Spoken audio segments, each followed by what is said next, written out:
Now that we have use color from other materials enabled, it's easier for us to see the effect of adjusting some of the other ambient occlusion parameters. So specifically, you can see that this is not spreading out very much, and it's also a bit on the grainy side. So what we're going to do is we're going to go into our white material, and we can play around with these two parameters up top here, the number of samples and the max distance. Let's take a look at max distance first. So it's currently set to 6 inches. The default in 3ds Max is actually 4 inches. I'll turn this up to, let's say, 12 inches, 1 foot, and let's do a side-by-side rendering once again, comparison. So having set it to a foot, now you can see we're getting a much better spread, and it's actually showing up on the other materials much better as well. And remembering that these objects are fairly large, this box I believe is about 2 feet tall. So having done that, we're getting better splash, but now it's looking really grainy. So if you see grain in your ambient occlusion renderings, then you'll want to increase the number of samples. Let's try 32. Okay, that's better, but we can make it even better. I'm going to do a region render so we don't have to wait as long for that. Useful values for the samples range from 16 to about 64. And you should probably use power of 2 numbers because that'll give you more efficient renderings. And at a value of 64, that's looking pretty good.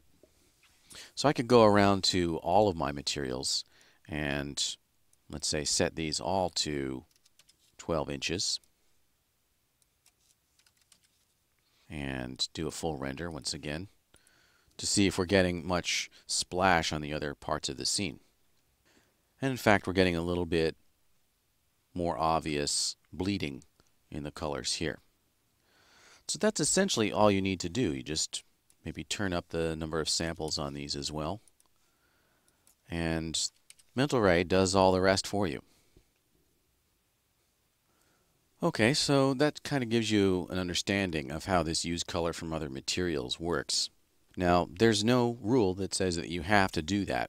And especially if you're using it in conjunction with Final Gather, you might choose to not use color from the other materials, but simply set a shadow color. And by default, the shadow color is set to a neutral gray. If you want a more exaggerated effect, you can reduce the shadow color to black. So let's try that. I'll do that on all of my materials. Give them a black shadow color. We'll turn off use color from other materials. And we turn Final Gather back on.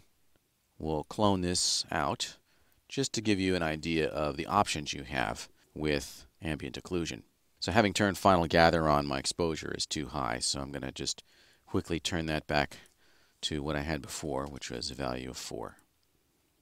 And so now I think this is looking pretty good because we're getting splash from the Final Gather, and we're getting good-looking contact shadows in the crevices here due to ambient occlusion.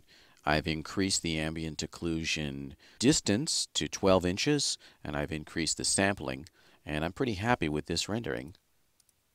That's how you can use ambient occlusion within the Arch in Design and Pro materials.